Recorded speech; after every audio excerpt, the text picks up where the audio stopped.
Hi, today we will lock or pin a running application or function on your Android device screen. This is particularly useful for parents who want their toddlers to play with their device without messing up other applications, such as accidental deletion, alteration, or worse, accidental purchases. One way to do this is to install third-party apps, which is obvious. However, we will not be installing any third-party apps. Instead, we will use your mobile phone's proprietary function. Let's begin. Step 1. Activate the function.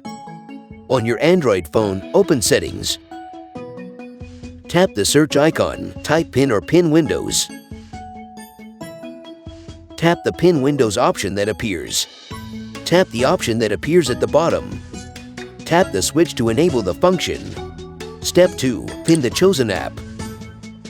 Go back to the desired function you want to run. Tap the app. In my case, it's YouTube Kids.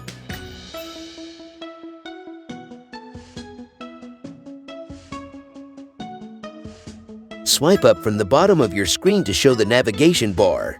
Tap the Recent Apps button. Then tap the icon of the app you want to pin. Tap Pin this app. Tap OK. The running app is now pinned. The user or your kid can no longer navigate away from the app unless the function is deactivated. Step 3. Unpinning the app. To unpin the app, swipe up once again to show the navigation bar. Then, simultaneously tap and hold the back and Recent Apps buttons. Take note, for unpinning to work, you need to tap and hold both buttons simultaneously, not one after the other. There you go, the app is now unpinned from your screen. To deactivate the function, simply go to Settings and deactivate it. Good luck!